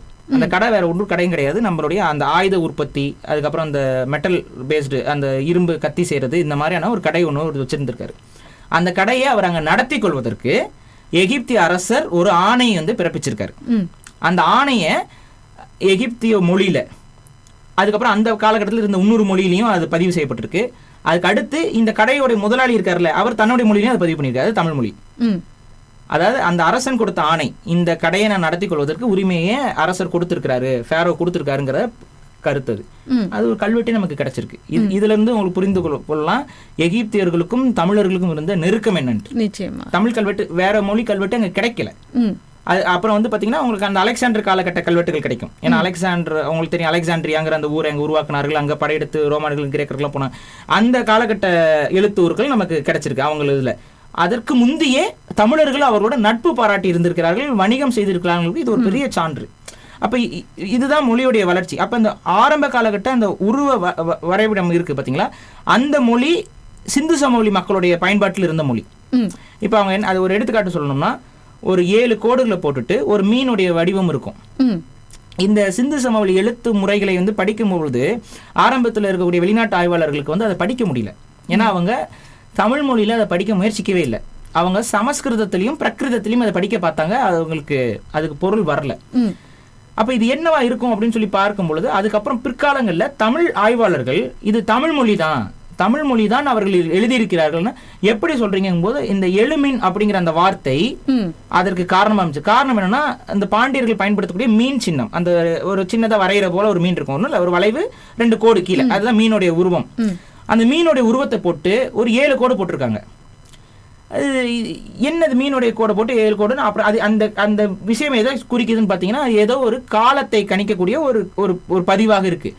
அப்போ அது பார்க்கும் பொழுது 7 கோடு கூட்டல் ஒரு மீன் எழுமீனாக இருக்கும் அப்படின்ட்டு பார்க்கும்போது, அப்போ அந்த மீன்கிற வார்த்தைக்கு மீன் என்றே அவர்கள் பயன்படுத்துகிறார்கள். அப்போ 7 அப்படிங்கிறத போட்டு எழுமீன் என்று, அது விண்மீனை குறிக்குது, நதியில போற மீனை குறிக்கல, அது விண்மீனை குறிக்குதுங்கிறத கண்டுபிடிக்கிறாங்க. இந்த ஒரு வார்த்தையுடைய முறைமையை பயன்படுத்தி அந்த ஒவ்வொரு உருவத்திற்கும் தமிழ் வார்த்தை என்னன்னு சொல்லி போட்டு படித்தால் தமிழர்களால் சிந்து சமவெளி எழுத்து முறைகளை படித்துவிட முடிந்தது, அந்த கல்வெட்டுகளை படிச்சிட முடிஞ்சது. அப்ப அதே மாதிரியான முறைமை கொஞ்சம் வேறுபட்ட வடிவத்துல தான் சீன மொழியாக, ஜப்பானியர்களுடைய மொழியாக, கொரியர்களுடைய மொழியாக பரவி இருக்கு. அப்புறம் உங்களுக்கு செம்பவளம் அப்படிங்கிற அந்த பெயர், அந்த ராணி அங்க போய் ஆட்சி அது பாண்டி, அது வந்து பாத்தீங்கன்னா தமிழர்களுடைய தொன்மையான பாண்டியர்களோடு மன உறவில் இருந்த ஒரு குறுநில மன்னருடைய பெண்ணோ இளவரசியோ தான் அங்க வந்து திருமணம் செய்து கொடுக்கப்படுறாங்க. அவங்க வந்து ஆய் அப்படின்னு சொல்லக்கூடிய நம்மளுடைய தமிழ் மரபு கொண்ட குறுநில மன்னர்கள், அவங்களுடைய பெண் தான் அங்க நிறைய பேர் என்ன பாண்டிய இளவரசி, பாண்டிய நாட்டு இளவரசின்னே சொல்லிடுறாங்க. கிடையாது, பாண்டியர்களோடு மனவுறவில் இருக்கக்கூடிய ஆய் என்ற அந்த குறிப்பிட்ட நாட்டை சார்ந்த ஒரு பெண்மணி தான் அந்த செம்பவளம் அப்படின்னு சொல்லி இன்னைக்கு ஆய்வாளர்கள் சொல்கிறார்கள். ஆனா இன்னைக்கு பாருங்க, நம்மளுடைய போதாக்குறை இந்திய அரசு அதை வேறு மாதிரி அது எப்படின்னா வடக்கிலிருந்து போன்றது போல ஒரு பொய்யான ஒரு கதைகளை உருவாக்கி அங்க இப்ப வந்து அந்த அரசிக்கு ஒரு நினைவு சின்னத்தை அங்க உருவாக்குறாங்க. ஆனா அப்படி ஒரு நினைவு சின்னம் தமிழகத்தில் கன்னியாகுமரியிலிருந்து போயிருக்கிறாங்க. கன்னியாகுமரியில் நம்ம வந்து வைக்கணும் ஒரு நினைவு சின்னத்தை, ஆனா நம்ம அதை செய்யல. வடக்குல இந்திய அரசு ஒரு உருவாக்குது, அங்க கொரியர்களை கொண்டு வந்து பார்க்க வைக்குது. கொரியர்கள் என்று சொல்லும் பொழுது கொரிய மொழிக்கும் தமிழுக்கும் கூட நேரடியாக அப்படியே அர்த்தம், குடும்ப முறைகள் எல்லாம் அப்படியே இருக்கும். அந்த தாலாட்டு பாட்டான ஆறாறு ஆரிவரோ கூட அதே மாதிரி அவர்கள் பாடுகிறார்கள் இல்லையா? அவங்களோட உணவு பழக்க வழக்கத்துல தொடங்கி அவர்களோட குடும்ப முறை, அவர்களுடைய பண்பாட்டு கூறுகள், உங்களுக்கு தமிழர்களுக்கும் அவர்களுக்கும் பெரிய வேறுபாடே இருக்காது. எல்லா அந்த பண்பாட்டு கூறுகளையும் சரி, அவங்க இப்ப அப்பா அம்மா அவ்வாறே தான் அண்ணி என்று சொல்லி, இப்ப அண்ணி வந்து உண்ணி அப்படின்னு சொல்லுவாங்க. அது வந்து அதாவது மதிப்புக்குரிய பெண் அப்படிங்கிறது பொருள். நம்ம அண்ணி என்று சொல்லுவோம், அண்ணனுடைய மனைவி இவங்களெல்லாம் அண்ணின்னு சொல்லுவோம். மதிப்புக்குரிய பெண் அப்படிங்கிற அடிப்படையில் அவங்களும் அண்ணிங்கிற அந்த வார்த்தையை பயன்படுத்துறாங்க. அதுக்கப்புறம் உட்கார்றதுக்கு இதுக்கு எல்லாத்திற்குமே வந்து பாத்தீங்கன்னா தமிழர்கள் என்னென்ன வார்த்தைகளை பயன்படுத்துகிறார்களோ அதே வார்த்தைகள் அவ்வாறே வந்து பயன்படுத்தப்படுகிறது. அப்பம்ங்கிற வார்த்தை, அப்பம் என்ற அந்த அதே உணவுப் பொருட்களுக்கும் இருக்கு. உணவு முறைகளும் ஒரே மாதிரியான அந்த வேக வைத்த உணவு முறைகள் இதெல்லாம் ஒரே மாதிரி தான் இருக்கு. பொங்கல்னா அதுக்கு தகுந்த அவங்களுக்கிட்டையும் அதே மாதிரி உணவுகள் இருக்கு. அப்ப இந்த நெருக்கம் என்பது எப்படி இருந்திருக்கும் என்றால், கொரிய நாட்டிற்கும் தமிழர்களுக்கும் நீண்ட நெடிய வணிக தொடர்பு இருந்திருக்கணும். அந்த நீண்ட நெடிய வணிக தொடர்பின் காரணமாகத்தான் இங்க இருக்கக்கூடிய இளவரசியை பொண்ணு கொடுத்தும் அனுப்பியிருப்பாங்க. அது ஒரு நெருக்கத்தின் அடிப்படையில் தான் அது நடந்திருக்கு. அந்த தொடர்ச்சி என்பது கொரியர்களிடம் இன்னும் இருக்கிறது. அதெல்லாம் நம்ம ஆனால் அப்படி ஒரு வணிகத்தின் மூலமோ அல்லது திருமண உறவின் மூலமோ அங்கு சென்ற ஒரு பெண்ணினால் அல்லது ஒரு அரசியினால் அந்த மொழியிலேயே அவளது தாக்கம் ஏற்படுத்த முடியும் என்பதுன்றது ஒரு பெரிய விஷயம் இல்லையா? ஒரு பெண்ணினால் அங்க ஏற்பட்டிருக்காதுங்க. இது அந்த பெண் என்று அங்க சென்ற அந்த அரசி, அந்த அரசியின் வழியில் வந்தவர்கள்னு சொல்லி ஒரு 2 பெரும் சமூகங்கள் அங்க இருக்கு. இங்க எப்படி குடிகள் எல்லாம் தமிழர்களிடம் இருக்கிறதோ அதே போல அங்க சில குடிகள் எல்லாம் இருக்கிறது. அதுல ஒரு 2 பெரும் சமூகம், கொரியால இருக்கக்கூடிய ஒரு பெரிய சமூகமே அந்த இளவரசியுடைய வாரிசுன்னு தான் சொல்லிக்கிறாங்க. அப்ப அந்த ஒரு பெண்ணை மட்டும் நாம் அனுப்புற மரபாக இருந்திருக்கிறது. அந்த பெண்ணோடு சேர்ந்து ஒரு பெரும் கூட்டமும் அங்க போய் குடியாயிருப்பாங்க. அந்த பெண்ணுக்கு பாதுகாப்பாக, அந்த அரசிக்கு பாதுகாப்பாக, ஒரு 2 நாடுகளுக்கு நடுவுல ஒரு நட்பை ஏற்படுத்தும் விதமாகவும் அவைகள் அமைஞ்சிருக்கலாம். அது இங்க இருந்து கலாச்சாரம். அதுவும் இல்லாம தொடர்ச்சியான வணிக தொடர்புங்கிறது ஒண்ணு இருக்குல்ல, அந்த தொடர்பு ஒருவர் இருவரால நடக்கிறது இல்ல. பல ஆயிரக்கணக்கான மக்கள் இங்க வந்துட்டு போயிருக்காங்க, அங்கேயும் போயிருப்பாங்க. ஒரு சிறந்த எடுத்துக்காட்டு ஆதிச்சநல்லூர் அகழ்வாய்வு நமக்கு கிடைச்சது. அங்க வந்து பாத்தீங்கன்னா நிறைய முதுமக்கள் தாலி. இந்த முதுமக்கள் தாலின்னு சொல்லும் பொழுது அதுல ஒரு பெரிய குழப்பம் ஒன்று இருக்கு. நிறைய பேர் முதுமக்கள் தாலி அப்படின்னா என்ன சொல்லிட்டு இருப்பாங்க. நாங்களாம் சின்ன வயசுல இருக்கும்போது முதுமக்கள் தாலி அப்படின்னா நான் எப்படி புரிஞ்சுக்கிட்டாங்க அப்படின்னா, அன்னைக்கு வயதானவர்களுக்கு இறப்பு வராது. வயதானவர்களுக்கு இறப்பு வராததால் தமிழர்கள் என்ன செய்வாங்கன்னா, அவங்களுக்கு பிடித்தமான உணவுகளை எல்லாம் வச்சு அவங்கள உயிரோடையே வச்சு மூடி மண்ணுக்குள்ள புதைச்சிருவாங்க. அதுதான் முதுமக்கள் தாலின்னு ஒரு கதை என்பது உடப்பட்டு அதையெல்லாம் நம்பிக்கொண்டிருந்தார்கள். ஆனா உண்மை என்னன்னா, அதற்கு பேர் முதுமக்கள் தாலின்னு வைப்பது ஆங்கிலேயர்கள். புரியுதுங்களா? ஏன்ஷியன்ட் பீப்புள்ஸ் பரியல் ஏர்ன் அப்படின்னு அவன் வந்து பேர் வைக்கிறான். பரியல் ஏர்ன் அப்படிங்கறதான் அதுக்கான அந்த முதுமக்கள் தாலிக்கான ஒரு இது. அப்புறம் இந்த ஏன்ஷியன்ட் பீப்புள் பரியல் ஏர்ன் அப்படின்னு சொல்றான். அப்படின்னா பண்டைய மனிதர்களுடைய புதைக்கக்கூடிய அந்த பானை அப்படிங்கிறது அதுக்கு பொருள். இதை தமிழாக்கம் செய்த அன்றைய தமிழர்கள் இவங்க என்ன பண்றாங்க, ஏன்ஷியன்ட் பீப்புள் அப்படின்னா முதுமக்கள், வயதான மக்கள் அல்ல, பழைய மக்கள், அந்த பொருள்ல முதுமக்கள்னு சொல்லி மொழிபெயர்த்தாங்க. இந்த மொழிபெயர்ப்பை புரிந்து கொள்ளாத அடுத்த கட்ட தலைமுறை வயசானவங்க எல்லாம் உயிரோட புதைச்சிட்டாங்கன்னு சொல்லி, அது நம்ம மரபே கிடையாது. யாராவது நம்ம வீட்டுல அப்பா அம்மாக்களை கொண்டு போய் உயிரோட புதைப்பாங்களா? அது தமிழர் மரபா? அப்படி ஒரு தப்பான ஒரு புரிதலுக்கு வந்துடுறாங்க. அந்த முதுமக்கள் தாலி என்பது நம்ம முன்னோர்களை அன்றைக்கு புதைப்பதற்கான ஒரு பழைய முறை. ஈமத்தாளிங்கிறது சரியான வார்த்தை. ஆனா அது அவங்க வெள்ளையர்களுடைய ஆங்கிலத்தை மொழிபெயர்க்கும் பொழுது முதுமக்கள் தாலின்னு சொல்லி எழுதி ஒரு தப்பான ஒரு புரிதலுக்கு வந்துட்டாங்க நிறைய பேர். ஆனா அவர்களுக்கு இயல்பாக இறப்பு வரும். இயல்பாக இறப்பு வரவில்லை என்றாலும் போரில் மாண்டாலும் கூட அந்த மாதிரியான ஈமத்தாளிகள் தான் புதைச்சிருக்கிறாங்க. அதே ஈமத்தாளிகள் பல இடங்களில் எங்களுடைய ஈழத்தில் கூட கண்டெடுக்கப்பட்டது. தமிழர் மரபு அது. தமிழர் மரபு ஒட்டுமொத்தமாக பரவலாகவே அது கிடைக்குது. அது நீங்க வந்து பாத்தீங்கன்னா தமிழ்நாட்டில் மட்டும் தமிழீழத்திலும் பல இது இருக்கு. அதாவது நீங்க கல்லறை அப்படின்னு சொல்லி நம்ம எதை சொல்லுவோம், நமக்காக கட்டப்படக்கூடிய ஒரு விஷயங்கள் வந்து கல்லறை அப்படின்னு சொல்லுவோம். அது வந்து அறை போன்று இருப்பதால் அப்படி இல்லை. உண்மையில் என்ன அப்படின்னு பார்த்தீங்கன்னா, இந்த முதுமக்கள் தாலிக்கு முந்தைய வடிவங்கள் உண்டு. முதுமக்கள் தாலிங்கிறது பானை செய்யக்கூடிய தொழில்நுட்பம் வந்ததுக்கு அப்புறம் வந்தது. ஒரு பானையை பெருசா செய்யற தொழில்நுட்பம் வந்ததற்கு அப்புறம் இந்த முதுமக்கள் தாலி என்ற ஒரு விஷயம் உருவாக்க வேண்டும். ஆனா அதற்கு முன்பும் புதைச்சிருப்பாங்கல்ல. அப்ப எப்படி புதைச்சாங்கன்னா வெறும் மண்ணோட புதைக்கல. அப்பதான் என்ன பண்றாங்க, ஆரம்ப காலகட்ட வழிபாடு வந்து நடுகள். ஒருத்தர் இறந்து விடுவார், அவரை புதைப்பாங்க. புதைக்கிறவரை அந்த இடத்துல ஒரு அடையாளமாக ஒரு கல்லை ஊன்றுவார்கள்.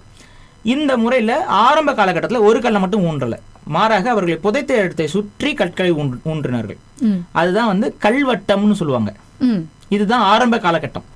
இது வந்து சிறு சிறு கற்களை மனிதர்கள் பயன்படுத்திய காலகட்டத்தில் கல்வட்டங்களாகத்தான் நமக்கு கிடைக்குது இந்த புதைக்கப்பட்ட இடங்கள். அதற்கடுத்து மனிதனுடைய கொஞ்சம் தொழில்நுட்பம் அதிகரிக்கிற காலகட்டத்தில் அந்த கற்களை உடைக்கிற காலம்லாம் வந்துடும்ல, அந்த காலகட்டத்தில் கற்களை 4 பக்கம் வைத்து அவங்க வந்து ஒரு விளக்கு ஏற்றி வைப்பது போன்ற ஒரு வடிவத்தில் இவங்க என்ன பண்ணுவாங்க பார்த்தீங்கன்னா, 4 பக்கம் வைத்து ஒரு பெருங்கல் பெரிய பெரிய கற்களை வைத்து ஒரு அறை போன்று கட்டுவார்கள். அதுதான் கல்லறை. இது அடுத்த வடிவம். இந்த இது எல்லாமே நம்மளுடைய முன்னோர்களை வழிபடக்கூடிய மரபு தான். இதற்கு அடுத்த வடிவம் தான் அதுக்குள்ள இந்த பானை போன்ற அந்த தொழில்நுட்பம்லாம் மனிதர்களிடம் வந்து விடுகிறது, தமிழர்கள் வந்துடுது. அவங்க அடுத்த முறையில அவங்க அந்த பானையில புதைச்சி வைக்கிறது. அதுதான் அடுத்து அதற்கு மேல ஒரு நடுகள் நடுறாங்க. இந்த கற்கள்ல எதன் காரணமாக அவர் இறந்தார் இல்ல அவருடைய வாழ்க்கையை பிரதிபலிக்கும் விதமாக ஒரு வரைபடத்தை வரைவாங்க. எடுத்துக்காட்டுக்கு இப்போ ஒரு போர்ல ஒரு இறந்திருக்கலாம், இல்ல ஒரு புலியோடு சண்டையிட்டு, அன்னைக்கு காட்டு விலங்குகள்லாம் இருக்கும்ல, அப்ப மக்களுக்காக புலியோட சண்டை போட்டு இருந்தவர், யானையோடு சண்டை போட்டு இருந்தவர், இல்ல விஷம் கடித்து பாம்பு கடித்து இருந்தவர், இது எல்லாத்தையுமே அவர்கள் என்ன பண்ணுவாங்கன்னா அவருடைய உருவம் போன்ற ஒரு உருவத்தை கற்கல்ல செதுக்கி அதுல வந்து ஒரு யானையோட சண்டை போட்டா யானையோட உருவத்தையும் போட்டு அதோட சண்டை போடுற மாதிரி இதுதான் நடுக்கற்கள். இந்த நடுக்கற்கள் வந்து பல லட்ச நடுக்கற்கள் தமிழகத்திலும் கிடைக்குது, ஈழத்திலும் கிடைக்குது, பல லட்ச நடுக்கற்கள். இதுல மொழி வளர வளர அந்த நடுக்கல்ல பேர்கள் எழுத வேண்டிய பழக்கமும் இவர்களுக்கு உருவாகுது. பேரையும் யார் இறந்தாங்களோ அவங்களுடைய பேர். இந்த முறைமை தான் இன்னைக்கு உலகம் முழுக்க பரவி இருக்கக்கூடிய கிறிஸ்தவ மற்றும் இஸ்லாமிய மக்களிடமும் பரவிடுச்சு. ஆனால் அந்த நாங்கள் புதைக்கின்ற வழக்கம் எப்படி பேசிக்கொண்டே போகலாம், நேரமும் நெருங்குகிறது. இருந்தாலும் எப்படி நாங்கள் இருக்கிற இப்பொழுது தமிழர்கள் அல்லது இந்துக்கள் என்று சொல்லும்போது அது என்னன்னாங்க, இதுல ஒரு சில நம்பிக்கை சார்ந்த விஷயங்கள் இருக்கு. ஆரம்ப காலகட்டத்தில் எரிக்கக்கூடிய பழக்கம் யாரிடம் இருந்ததுன்னு பாத்தீங்கன்னா, காடுகளில் வாழ்ந்த மக்கள் எரித்தார்கள், காடுகளில் இருந்து வெளியில வந்த மக்கள் புதைத்தார்கள். காட்டுக்குள்ளேயே வாழ்ந்தவர்கள் ஏன் எரித்தார்கள் அப்படின்னா, என்னதான் அவங்க புதைச்சாலும் வன உயிரினங்கள் வந்து அவங்கள வந்து நோண்டி எடுத்து சாப்பிட்றோம், இந்த மாதிரியான விஷயங்கள் செய்யறதுனால அது அந்த ஒரு அவமானமா இருக்கும்ல, அது அதன் காரணமாக எரிக்கக்கூடிய மரபு இருந்தது. ஆனா பெரிய அளவுல கிடையாது. ஆனா ஒரு நம்பிக்கையும் இருந்தது தமிழர்களிடம். என்ன நம்பிக்கைனா, அகால மரணம் அடைந்தால், இளம் வயதில் மரணம் அடைந்தால், அதாவது ஆசைகளோடு ஒரு மரணம் என்பது ஏற்பட்டால், ஆக்சிடென்ட்டு இல்லை வந்து ஏதாவது ஒரு விபத்தின் இல்லை போர் சூழல் இந்த மாதிரி அப்படி இறந்தால் அவர்களுடைய ஆத்மா என்பது சாந்தி அடையாதுங்கிற ஒரு நம்பிக்கை என்பது இடைக்காலகட்டத்தில் ஏதோ ஒரு காலத்தில் வந்திருக்கணும். அப்படி இறப்பு ஏற்பட்டால், அது எடுத்துக்காட்டுக்கு திருமணம் ஆகாத பெண்கள் இறந்தால், இந்த மாதிரி இறப்பு ஏற்படும் பொழுது அவர்களை வந்து எரிப்பது அப்படிங்கிற ஒரு கலாச்சார பண்பாடு இடையில் உருவாகிறது. ஆனா தமிழர்களுடைய சித்த மரபு என்று சொல்லக்கூடிய அத்தனை மரபுலையும் தமிழர்களை புதைப்பது தான் சரி. அதே போல வள்ளலார் மரபும், வள்ளலார் தமிழர்களுடைய ஒரு பெரும் புரட்சியான ஆன்மீகத்தை முன்னெடுத்து அவருடைய வழிகாட்டலும் புதைக்கணுங்கிறது தான். அது அமரச் செய்து, அமரர்னே நம்ம சொல்லுவோம்ல, அதோடைய பொருள் என்னன்னா இறந்து விட்டால் அமர்ந்தே புதைப்பதுங்கிறது தான். அப்படியே அமர்ந்து தான் புதைப்பாங்க. என்னுடைய மரபுல எல்லாம் அவ்வாறு தான் இருக்குது. நான் சின்ன வயசுல பார்க்கும்போது என்னுடைய பாட்டி இவங்க எல்லாம் இறந்தப்ப உட்கார வைத்து புதைக்கக்கூடிய மரபு ஒன்று இருந்தது. அது இன்னும் தமிழகத்தில் பல பகுதிகளில் கடைபிடிக்கப்படுகிறது. அப்ப இதுதான் புரிதல். அதனால எரிக்கக்கூடிய பழக்கம் என்பது அகால மரணங்களுக்கு தான் தமிழகத்துல அதிகமாக பயன்படுத்தப்படுது. அதே நேரம் இந்த பிரமிடு என்பது கூட பெரும் இடி. இதுதான் இந்த வேரில் இருந்து தான் தமிழ் மக்கள் ஒரு விஷயத்தை புரிந்து கொள்ளணும். நாம் வேர் என்பதை நாம் மறந்து விடக்கூடாது. இந்த வேர் மூலமாக நீங்க உலக மக்களையே ஒருங்கிணைக்க முடியும். நீங்க உலகத்தில் எந்த நாட்டு மக்களுக்கிட்டையும் போங்க, உங்களுடைய மரபுக்கும் அவர்களுடைய மரபுக்கும் ஒரு தொடர்பை உங்களால் உருவாக்கி விட முடியும். பல தொடர்புகள் இருக்கிறது. குறிப்பாக நான் எனது வேலை தளத்தில் கூட பல இன மக்கள் வாழும் பொழுது, குறிப்பாக சோமாலிய மக்கள் எடுத்துக்கொண்டீங்கன்னு சொன்னா, அவர்கள் உணவு உண்பதை உண் என்று தான் சொல்லுவார்கள். உண் என்பது வந்து அவர்களுடைய தாய்மொழியான அவர்களுடைய மொழியில் இருக்கிற ஒரு விடயமாக இருக்கிறது. இன்னும் பல மொழிகளில், அராபிய மொழியில் கூட பார்த்தீங்கன்னு சொன்னா நிறைய சொற்கள் ஊர் பெயர்கள் இதெல்லாம் வந்து இதுல வந்து திரு ஒரிசா பாலு போன்ற கடல் ஆய்வாளர்கள் பல விஷயங்களை நிறுவி இருக்கிறாங்க. அதுல வந்து பாத்தீங்கன்னா ஆமைகள் எங்கெங்கெல்லாம் சென்று முட்டையிடுகிறதோ அந்த பகுதியில் இருக்கக்கூடிய அத்தனை ஊர் பெயர்களும் உலகத்துல தமிழின் வேர்களோடு இருக்கு. காரணம் என்னன்னா, அந்த ஆமைகளுடைய வழித்தடங்களை பயன்படுத்தி தான், அது நீரோட்டத்தின் மூலமா தான் ஆமை நகர்ந்து போகும். அந்த நீரோட்டத்தை பயன்படுத்தி தான் முதல் கடலோடிகள் கடல்ல கடந்தாங்க தமிழர்கள். அப்ப எங்கெங்கெல்லாம் ஆமை போய் முட்டை போடுகிறதோ அங்கெல்லாம் தமிழர்கள் போய் கால் பதித்து இருக்கிறார்கள். அவர்கள் அந்த பகுதிக்கு தமிழர்கள் தானே முதல்ல பேர் வச்சிருப்பாங்க. அப்படி பேர் வைக்கப்பட்ட அந்த பகுதிகள் எல்லாமே தமிழ் பெயர்களாகவே இருக்கிறது. ஐயா ஒரிசா பாலு அவர்கள் இன்னைக்கு அவர் நம்மை விட்டு பிரிந்து விட்டார். ஆனா அவருடைய ஆய்வு வந்து அதை மெய்ப்பித்தது. நிச்சயமாக. அதே நேரம் பார்த்தீங்கன்னு சொன்னால், இப்போ ஆஸ்திரேலியாவில் மற்ற நியூசிலாண்டில் இருக்கிற நிறைய இடங்களுக்கான பெயர்கள் இன்று வரை தமிழில் வழங்கப்படுகிறது. மற்ற அபுஜின்ஸ் என்று சொல்லுகின்ற அந்த ஆஸ்திரேலியா அபார்ஜின்ஸ் அவங்களும் தமிழ், நீங்கள் வந்து அவர்களுடைய மொழியும் சரி அவர்களோட பண்பாடும் சரி, அவங்க உடம்புல பட்டை போடக்கூடிய பழக்கம் கொண்டவர்களாக இருப்பார்கள். அடுத்து அவருடைய முக பாவங்கள் கூட. நீங்கள் ஆஸ்திரேலியாவில் தமிழர்கள் இருக்கிறார்கள். அவங்களே நிறைய பேர் வந்து தமிழான்னு போயிட்டு அபார்ஜின் ஸ்டெப் பேசி இல்ல நான் வந்து அபார்ஜின் அப்படின்னு சொல்றதெல்லாம் நடந்திருக்கு. ஏன்னா தமிழர்களுடைய முகபாவம் அவ்வாறே அவர்களுக்கும் இருக்கும். இல்ல இன்னொரு தவிர்க்க முடியாத ஒரு விஷயம் என்னன்னா, ஆஸ்திரேலியால டிங்கோ என்ற ஒரு நாயினம் இருக்கு. அது ஒரு காட்டு நாயினம். அந்த காட்டு நாயினம்ங்கிறது என்னன்னா, மனிதர்களுடைய டொமஸ்டிகேட்டட் டாக்ஸ், அதாவது மனிதன் பயன்படுத்திய வளர்ப்பு வீட்டுன்னு சொல்ல முடியாது, அன்னைக்கு அந்த மனிதனுக்கு உபயோகமாக இருந்த மனிதனோட பழகிய நாய் இனத்தில் இருந்து மீண்டும் காட்டிற்கு போன ஒரு நாய் வகைதான் டிங்கோ. இன்னைக்கு நம்ம ஓநாய் என்பது காட்டிலேயே இருப்பது, அதுல இருந்து தான் நாய் இனம் பிரிஞ்சது.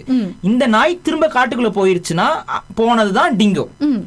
இந்த உங்களுக்கு தெரியும், ஆஸ்திரேலிய நிலப்பரப்புல வந்து பாத்தீங்கன்னா மார்சூப்பிகள், அதுவும் தமிழ் வார்த்தை தான். மார் என்றால் மார்பகம் என்ற பொருள்.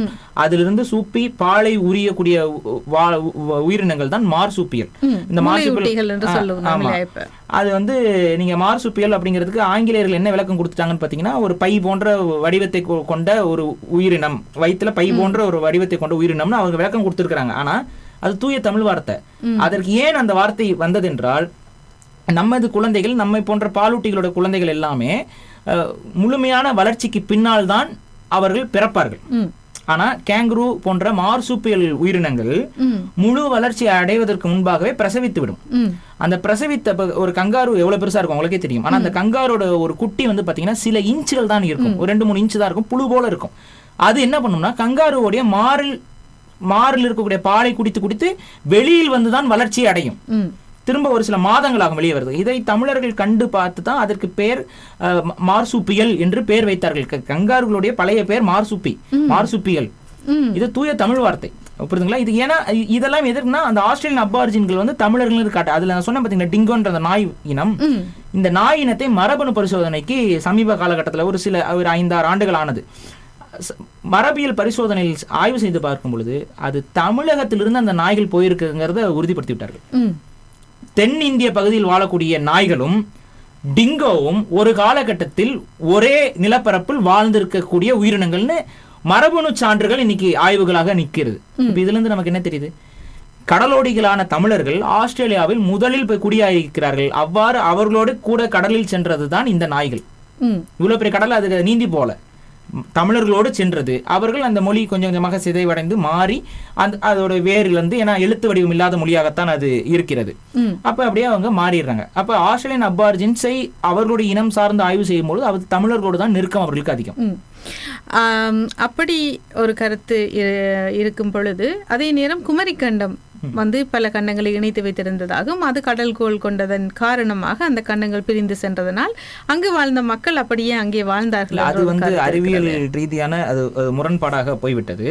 அதுக்கு காரணம் என்னன்னு பார்த்தா இடையில் ஏற்பட்ட குழப்பங்கள் அதுக்கு காரணம். சங்க இலக்கியங்களில் நமக்கு குமரி கண்டம் என்ற குறிப்பே கிடையாது. குமரி கோடு தான் இருக்கு. கோடு என்றால் மலை தொடர்ச்சி, ஒரு பெரிய மலை தொடர்ச்சி இருந்ததாகத்தான் நமக்கு இது இருக்கு. அந்த குமரிக்கோடு தான் கடல் கோளால் அழிந்ததுன்னு சொல்லியிருக்காங்க. கோடு என்றால் மலை தொடர்ச்சி, கடலுக்கு நடுவில் ஒரு மலை தொடர்ச்சி இருந்தது.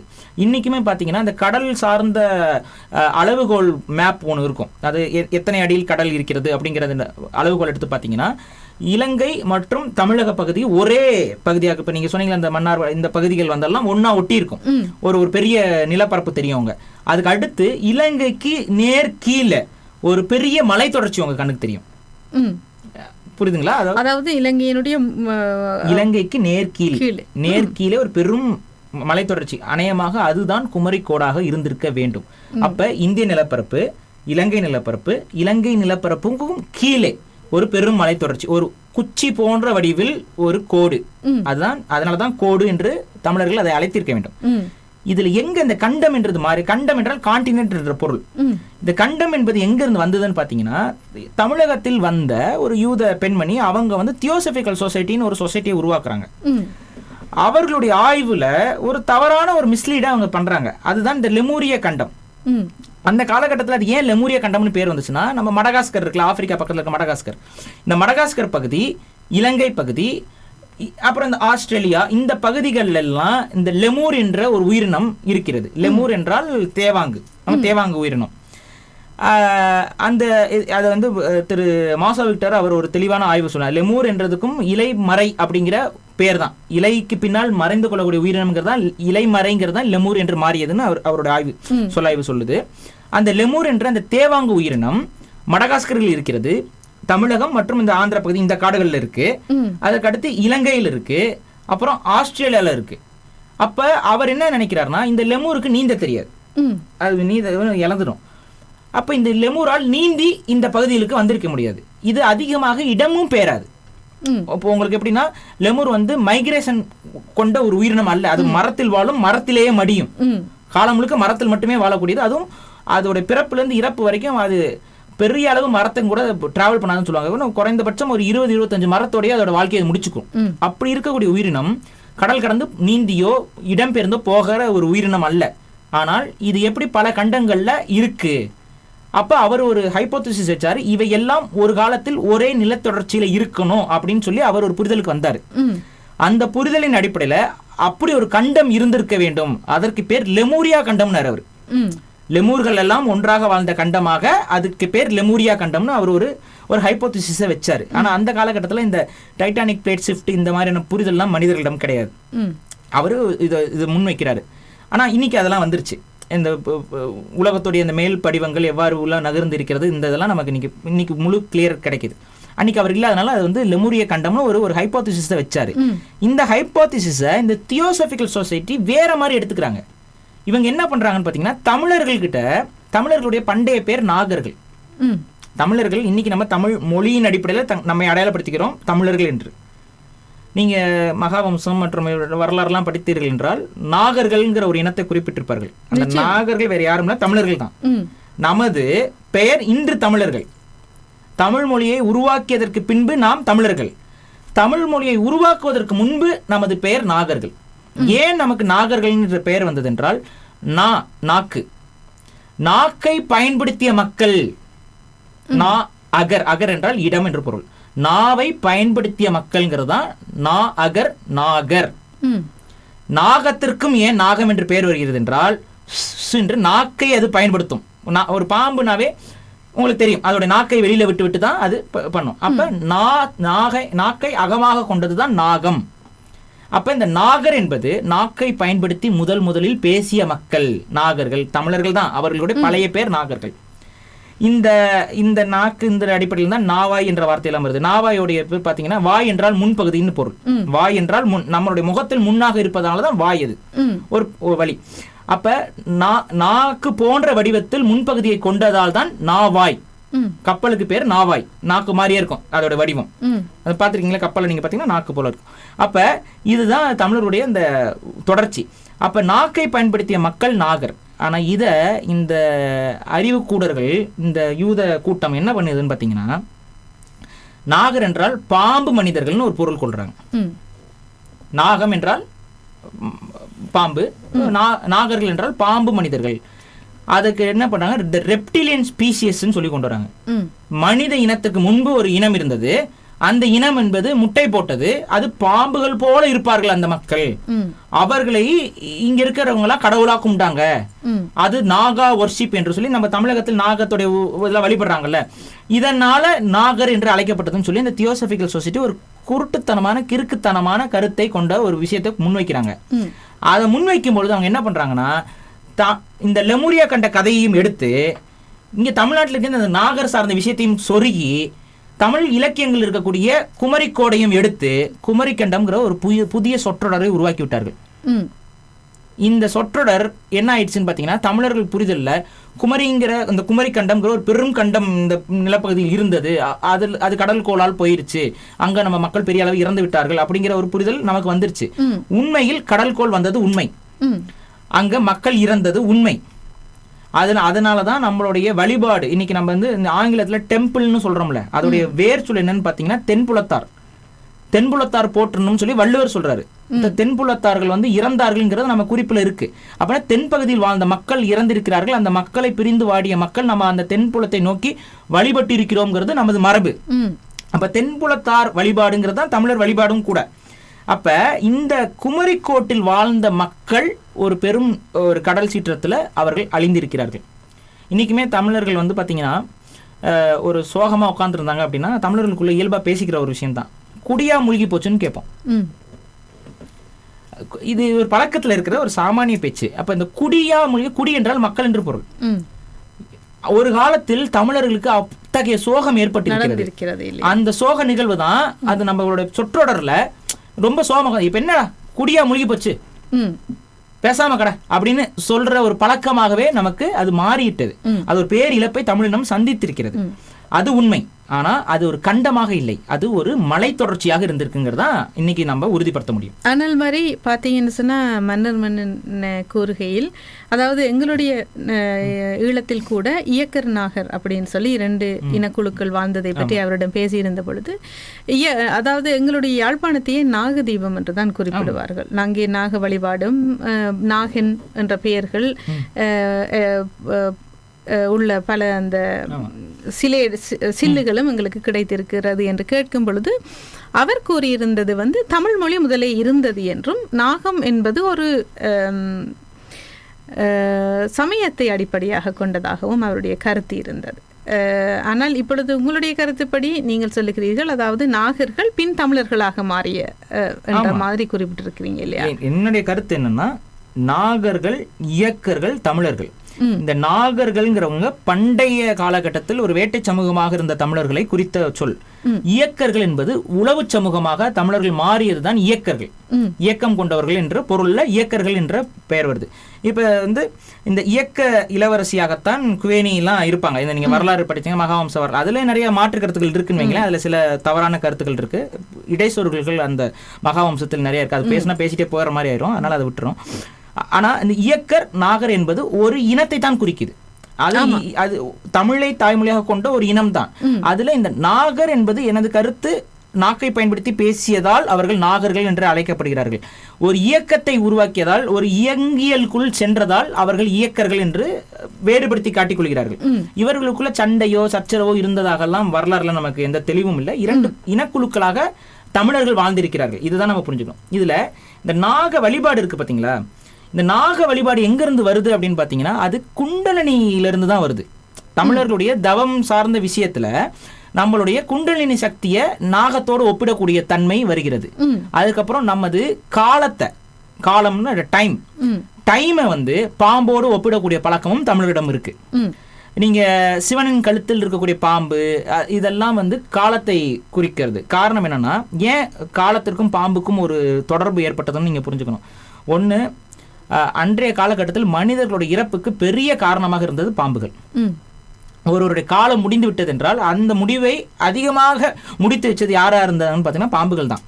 அப்போ பாம்புகள் ஒருவருக்கு காலம் முடிந்து விட்டது இல்லை காலத்துடைய ஒரு உருவகமாக தமிழர்களால் ஏற்றுக்கொள்ளப்பட்ட ஒரு விஷயம். அது மட்டும் இல்லாமல் இன்னைக்கு நம்ம இந்த காலத்தை கணிக்கும் பொழுது நிலவுடைய பாதை, சூரியனுடைய பாதை, இவைகள் எல்லாம் நம்ம இன்னைக்கு இப்போ கூட இருக்க சயின்ஸில் எப்படி காட்டுவாங்க பார்த்தீங்கன்னா, ஒரு பேசிக்காக ஒரே வட்டப்பாதையில் போகிறது போல தானே காட்டுறாங்க. இதுதான் இன்னைக்கு இருக்க அறிவியல் நம்ம கிட்ட சொல்லி கொடுக்குற விஷயம் ஒரு மேலோட்டமாக. ஆனால் இதே அறிவியல் வேற மாதிரி ஒரு விஷயத்தையும் சொல்லுது. அதனால் பெருசாக குழந்தைகளுக்கு சொல்லி தரதில்லை. அதாவது என்னன்னா, ஒரு ஹெலிக்கல் பாத்தில் இவைகள் எல்லாம் போகிறது.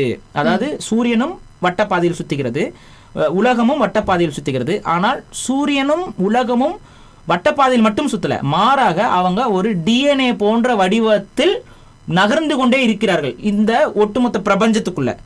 அப்ப அதோடைய பாதை என்பது ஒரு பாம்பு எப்படி தன்னை நெளிந்து போகுமோ அது போல இந்த காலம் நெளிந்து போகிறதுங்கிறத தமிழர்களுடைய மெய்ஞானம் உணர்த்துது. அப்ப அதை ஒரு வடிவமாக கொள்வதாகவும் இந்த பாம்பை வந்து பயன்படுத்துறாங்க. அதனாலதான் இந்த ராகு கேதுங்கிற அந்த வழிபாட்டு முறைகள் இருக்குல்ல, அவைகள் எல்லாம் இந்த காலத்தை கணிப்பதற்காக பயன்படுத்தப்பட்ட விஷயங்கள் தான், ஓமைகள் தான். யாரும் ராகும் யாரும் கேதும் கிடையாது. பாதி பாம்பு பாதி ஆம்பளை இதெல்லாம் இல்ல. அது காலத்தை குறிப்பதற்காக பயன்படுத்தப்பட்ட விஷயங்கள் தான். அவையெல்லாம் பாம்போடு இருப்பதற்கு காரணம் இந்த காரணங்களாகவும் இருக்கு. இன்னொன்னு, மனிதர்களுடைய ஆற்றலை வெளிப்படுத்தக்கூடிய இந்த மெய்ஞானை அடையக்கூடிய தத்துவம்ங்கிறது வந்து தமிழர்களிடம் இருக்கக்கூடிய ஒரு மரபு. அந்த மரபுல இருக்கக்கூடிய, அது நம்ம இன்னும் யாரும் அனுபவிச்சு பார்த்ததில்ல, ஆனால் பல சித்தர்கள் அனுபவித்ததில்ல. அது ஒரு பாம்பு போன்ற இந்த சக்தி நமது பின் அன்னத்திலிருந்து மேல் அன்னம் வரைக்கும் நகர்ந்து போகும். ஒரு பாம்பு எப்படி நகர்கிறதோ அது போல நகரும் என்று ஒரு நம்பிக்கையும் இருக்கிறது. அதுதான் அந்த குண்டலினி யோகம்ட்டு. அந்த குண்டலினிக்கும் பாம்பை தான் வழிபடுவார்கள். அப்ப இன்னைக்கு நீங்க வந்து நம்மளுடைய கோயில்களில் பார்த்தீங்கன்னா ஒரு வளைந்த பாம்பு போல ஒரு இருக்கும். அதே பாம்பு தான் மருத்துவர்களுடைய சின்னமாக, கடிசஸ் என்ற சின்னமாக இன்னைக்கு வரைக்கும் பயன்படுத்தப்படுகிறது. நீங்க பார்த்துப்பீங்க, விநாயகர் பக்கத்துல வச்சிருப்பாங்க பாத்தீங்களா, பாம்பு இப்படி சுல்லா போறது. இது வந்து இன்னைக்கு ஒரு மருத்துவ சின்னம். நீங்க உங்களுக்கே தெரியும், ஈழத்தில் அந்த இனப்படுகொலை காலகட்டத்தில எல்லாம் அந்த மருத்துவம் சார்ந்த உலக நிறுவனங்கள்லாம் வரும்பொழுது அந்த சின்னத்தை தான் அவர்கள் பயன்படுத்தி இருப்பார்கள், பார்த்துருப்பீங்க. அது தமிழர்களிடமிருந்து போன சின்னம் தான். அது கிரேக்கம் அதுன்னு போயிட்டு திரும்ப நம்மகிட்டே அது வருது. அப்ப தமிழர்கள் அந்த பாம்பை ஒரு வழிபாடக்கூடிய ஒரு விஷயமாகவும் அதோடு பல ஊமைகளை பிணைந்து வைத்திருந்தார்கள். நீங்க இதற்காகத்தான் என்று யாரும் உறுதியிட்டு சொல்லிட முடியாது. ஆனா பல கருத்துக்களை உள்ளடக்கி அவைகள் அந்த சின்னங்கள் இருந்தது என்பது உண்மை. அதுல என்னுடைய பார்வையை நான் முன்வைக்கிறேன். ஆமா, அதே நேரம் அதாவது பாம்பினுடைய குண்டலினி சக்தியை பேசும் பொழுது இப்படி பாம்பு சுருண்டு அந்த மூலாதாரத்தில் இருக்கும், அது வந்து உயரும் பொழுது அதுதான் வரும் என்பது போல இருந்தது. இருந்தாலும் உங்களுடைய அந்த பேச்சு மிகவும் சுவாரஸ்யமாக நேரம் போனதே தெரியவில்லை. அதே நேரம் பார்த்திருந்தா குடவரை கோயில்கள், ஆசீவகம், அதுதான் எங்களுடைய பழைய சமயம் என்பதை பற்றியான உங்களுடைய பல கருத்துக்கள் இருக்கின்றன. நேரம் கிடைத்தால் நாளையோ நாளை மறுநாளோ இதை பற்றியாக நாங்கள் பேசிக்கொள்ளலாம் என்று கூறிக்கொண்டு இவ்வளவு நேரமும் எங்களுக்காக நேரத்தை ஒதுக்கி உங்களுடைய கருத்துக்களை எங்களுடன் பகிர்ந்து கொண்டதற்கு மிக்க நன்றி. மிக்க நன்றி. நார்வே மக்கள் அனைவருக்கும் மிக்க நன்றி. மிக்க நன்றி. மீண்டும் உங்களது வருகையை நாங்கள் எதிர்பார்த்திருக்கிறோம். கண்டிப்பாக. நன்றி. சந்தி